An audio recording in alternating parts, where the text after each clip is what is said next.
እኔ የምላችሁት ይሄ ፎቶ ማለት ነው ዛሬ በየቦታው ሁሉ በጣም እየዞረ ይገኛል።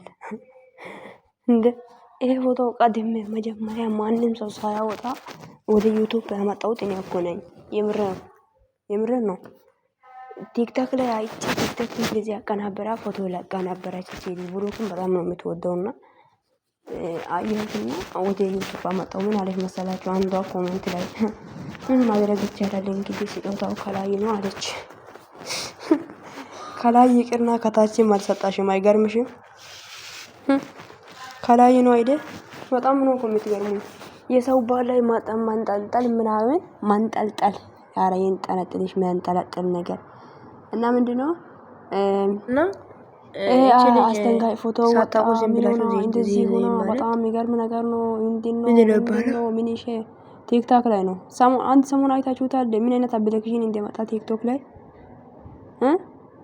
ሰውን ጣማማ አድርጎ አብሮ እንደተነሱ አድርጎ የሚያቀናብር አፕሊኬሽን ነው የመጣው። ቅንብር ማለት ነው። እና ስለዚህ እንደዚህ አይነት ቅንብር እንዳለ እያወቃችሁ አታሽቃብጡ። ማሽቃበጥ አያስፈልጋችሁም። አሁን ይሄ ሪሊ ነው የሚመስለው ይሄ ፎቶ እና ሪሊ ከብሩክ ጋር የተነሳችው ይመስላል። እና ግን አይደለም ከብሩክ ጋር አይደለም የተነሳችው ይሄ ፎቶ ምንድነው ቅንብር ነው። እሺ ውዶቼ እና ዝም ብላችሁ ሰው ላይ የሆነ የማይሆን ነገር ለመፈጠር አትሞክሩ ሴቶች። ክርስቶስን በጣም እኮ ነው የሚደብረው። የምሬን ነው። አሁን ምንድነሽ? አሁን ብሩክ ላይ እንደዚህ ይሆንሽው ምን ይላል እሱ ራሱ ቢያያችሁ ምን ይላል? ወንድ ልጅ እኮ ነው እንዴ! ለምንድነው ወንድ እንድንቅ የምታደርጉት? ሴትነታችሁ ለምንድነው ሴትነታችሁ ለምንድነው ማታስከብሩት እንዴ? የምሬን እኮ ነው። በጣም ነው የሚገርመው። ሰላም ውዶቼ እንዴት ናችሁ? ደህና ናችሁ ወይ? ባላችሁበት ቦታ ሰላማችሁ ብዙ። እኔ ደህና ነኝ። እንዴት ናችሁ ውዶቼ? እኔ ዛሬ ይዤ መጣሁት ይሄን ፎቶ መግቢያ ላይ ያስቀመጥኩትን ፎቶ ይሄ ብሩክ የተሸከማት ልጅ ማለት ነውና እቺን ልጅ ቀድሜ እኔ ነኝ ዩቲዩብ ላይ ያመጣሁት እና ዩቲዩብ ላይ ሄዳችሁ ቪዲዮ ማየት ትችላላችሁ ማለት ነውና እኔ ነኝ ያመጣሁት። ገባችሁ አይደል? እና ምን አይነት እርካሽ ሰዎች ነው ምናምን ብዬ ቪዲዮ ሰርቼ ነበር። ይሄን ፎቶ ዛሬ ላይ ደግሞ እንደ አዲስ አድርጎ እያወጡ ይገኛሉ ማለት ነው።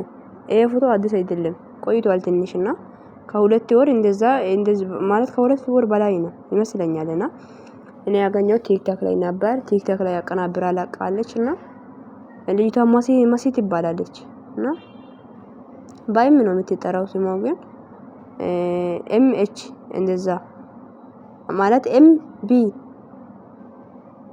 እንደዛ ነው።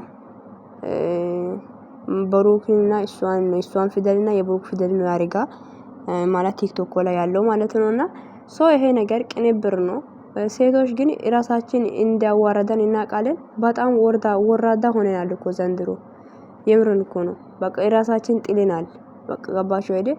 አሁን የቀረ ምንድነው? ለወንድ ልጅ እኔ አፈቅራለሁ ብለን ማንበረካክ ቀልበት ማድረግ ነው የቀረው።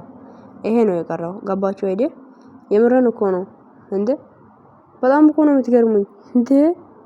አሁን እቺ ልጅ እንዴት ነው ነገ ባል አይኖርሽም? ልጅ አትወልጂም? ምንድነው ፍቅረኛ የለሽም ወይስ ወንዶች ራሱ አጣታችሁ ነው እንደዚህ ሆናችሁ ያላችሁት?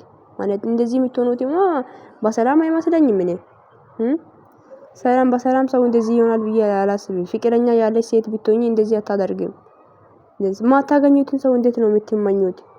ማለት እናንተ ለምን ጊዜ ብታፈቅር ራሱ ምን ሆነሽ ብሎ ራሱ ማጠየቅ የማይችልበት ቦታ ላይ ነው ያለሽው። ስለዚህ ለምንድነው እንደዚህ አይነት ፎቶ የምታደርጉት? ህይወት አለ እኮ ልጅን ህይወቱን ለምን ትበጠብጣላችሁ? ገባችሁ አይደል? ምን አይነት ባክቴ ናችሁ በፈጣሪ ስም። ይሄ ነገር ደግሞ እንደ አዲስ አሪጋችሁ ይዛችሁ የምትዞሩ ጥርር በከንቱ የምትሉ ሰዎች እረፉ። ይሄ የቆየ ነገር ነው ማለት ቅንብር ነው። ኦኬ ወይስ ሄሚ ጋር እንዲደርስ ሄሚን በዚህም ይሄ ማይታ እንድትናደድ ነው? አትናደድም። ግን ይሄ በምንድነው ሄሚ ራሱ እንደዚህ ተሸክሟ ያውቃል እንደ ብሩክ ግን ተሸክሟታል። አሁን ይሄ እንዴት ነው? እንደ ፍቅረኛሞች ነው የተሸከማት።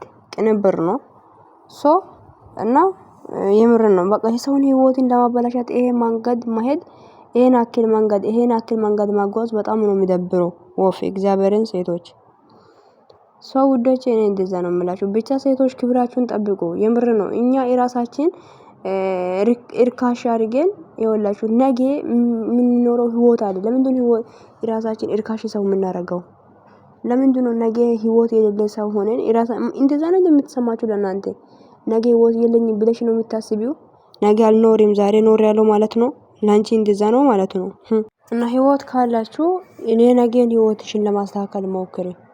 ማታገኙትን ሰውን እየተመኘሽ ቀኝ ማለት ግራ ቀንና ሌሊት ለሱ እያሰብሽ አትኖሪ እንዴ። ደግሞ የሰውን ህይወት አታበላሹ። ዝም ብላችሁ ሴቶች እረፉ። ይደብራል። በስመ አብ በወልድ መንፈስ ቅዱስ አሐዱ አምላክ አሜን። ምንድነው እንዴ? እረፉ ሴቶች፣ የራሳችሁን አታራክሱ። የተከበረች ሴት ብለሽ ብትጠሪ ነገ ስምሽ ነው እንጂ ከፍ የሚለው እና ካሜራ የያዘ ነገር አይለቅም እና ቲክቶክ ላይ የለቀሽው ነገር አይጠፋም። ቤትሽ ወይም ፔጅሽ ጠፍቶ ራሱ ሌላ ሰው ዳውንሎድ ያደረገ ሰው እኮ ነው ነገ ጉድሽን ማውጣው። ለምን ህይወት ጀምረሽ በኋላ ለምን እንደዚህ አይነት ነገር ቢፈጠር አታስቢም? ለነገሽ አታስቢም እንዴ? ፊት ለፊት ብቻ መመልከት ሳይሆን እሺ ፊት ለፊት ሄጄ በኋላ ምን ይፈጠራል ብለሽ ማሰብ ነው ያለብሽ። ገርሞኛል እንግዲህ እና ውዶቼ እኔ በጣም ወዳቸዋለሁ፣ በጣም ማከብራቸዋለሁ። እነኚህ ሰገጤ ሴቶችን ፈጣሪ ጠብቅን። ሴት በመሆኔ ራሱ እያፋርኩ ነው እኔ አሁን ላይ በእነሱ ሲም በእናንተ ሲም ማሳደብ።